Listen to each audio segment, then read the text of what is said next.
Okay चलिए next puzzle देखते हैं। देखो इसमें क्या दिया हुआ, देयर आर 6 बॉयज, ये सभी बॉयज के नेम्स हो गए। Comparing the marble with they have the number of marble, ये सभी उनके पास में नंबर ऑफ मार्बल्स है। पहले एक बार इनको नोट कर देते क्या क्या ये 5, 8 और उसके बाद में 10, 13, 15 एंड 16। आगे बोल रखा है in no in particular order, ये ऑर्डर होना कोई जरूरी नहीं है। Further it is known that p as a prime number, p के पास प्राइम नंबर है। बताओ कौन कौन से, 5 और 13, दो ही नंबर है, तो या तो पी का नंबर होगा 5 या फिर होगा 13।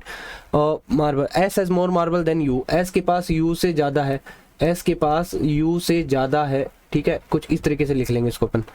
Okay then but less than Q, अच्छा क्यू से कम है लेकिन the number of marble with Q is a multiple of the number of marble with R. अच्छा क्यू की जो नंबर ऑफ मार्बल है वो क्या है, मल्टीपल है आर के, मल्टी, ठीक है, ऐसे लिख दिया मैंने। आर का जो भी मल्टीपल होगा वो ही क्यू का, जैसे मान लो आर का हो गया 5 है मान लो, ठीक है ना, तो क्यू का क्या हो सकता है 10 या फिर 15 या फिर 20, है ना, 20 तो चलो है नहीं इसमें, उसी हिसाब से होगा। जैसे 8 हो गया तो 16 हो सकता है, तो इसलिए यहाँ पे पॉसिबिलिटी है, इसलिए मैंने इसको ऐसे नोट कर दिया एक बार।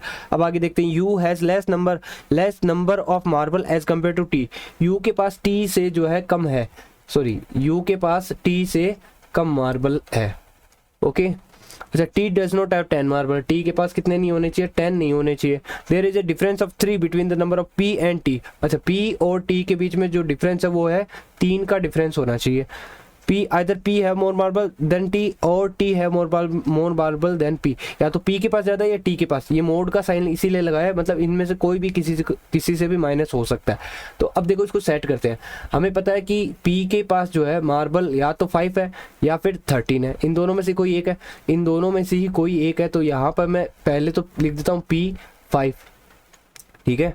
अच्छा चलो इस तरफ लिखना है ना P, ओके एक लिख देते हैं P यहाँ पर। P के पास पहले तो एक मिनट रुको, इसको जरा ऊपर सेट कर देते हैं इधर, और इसको भी ऊपर सेट कर देते हैं यहाँ पे। अब मैं इसको दोबारा से लिख लेता हूँ।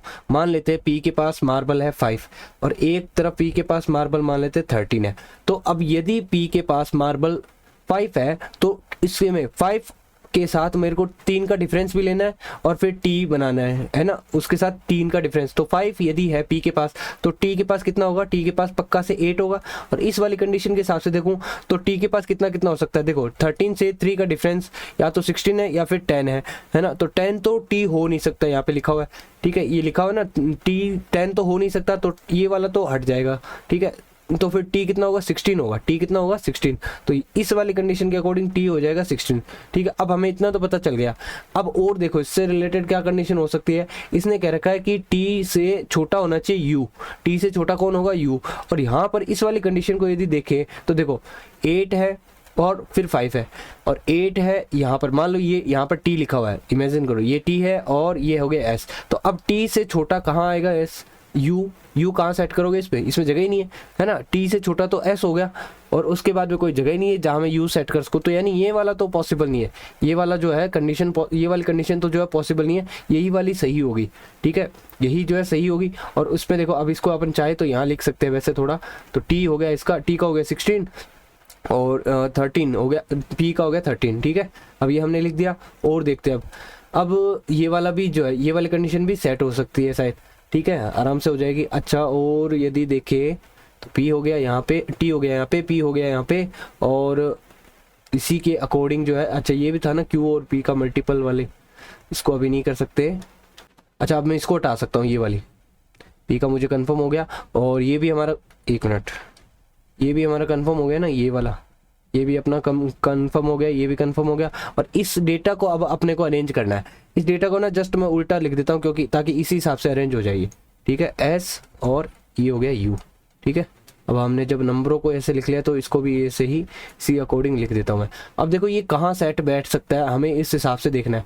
तो U से छोटा होना चाहिए T, ओके U से छोटा होना चाहिए। अब ये दो कंडीशन है, अब ये T से छोटा तो पक्का ही होगा। देखो T सबसे बड़ा हो गया तो U तो छोटा ही होगा ना, इनसे कहीं पे भी आओ जो वो छोटा तो हो जाएगा, ये कंडीशन तो अपने आप सेट हो जाती। अब ये देखना है मुझे कि इनको भी सेट करना और साथ ही साथ में Q और R मल्टीपल वाली बात भी ध्यान रखनी। तो देखो यदि Q मैं कर देता हूँ यहाँ, ठीक है, तो फिर R को मुझे जो है यहाँ रखना पड़ेगा, ठीक है ना, R को मुझे यहाँ रखना पड़ेगा, तभी 5 का मल्टीपल 15 बन पाएगा। ओके और यदि मैं Q रखता हूँ यहाँ, ओके और और फिर एस यहाँ आ जाएगा, यू यहाँ आ जाएगा, फिर आर कहाँ जाएगा, आर को यहाँ रखना पड़ेगा, यहाँ रखेंगे तो 15 का मल्टीपल कोई है नहीं, है ना। तो बस ये कंफर्म हो गया कि क्यू को मुझे यहीं रखना पड़ेगा, ओके, और आर को मुझे यहाँ रखना पड़ेगा। तो देखो आर का मल्टीपल हो गया ना ये 5 3 जा 15, ओके। अब यहाँ पर जो है बचे हुए वो भी रख देते हैं एस और यू, तो ये हो जाएगा अपना फाइनल आंसर। ठीक है, तो उम्मीद है आपको समझ में आ गया होगा। अब इसी से बेस्ड जो क्वेश्चन है वो आप कर सकते हैं। तो चलिए देखते हैं नेक्स्ट पजल।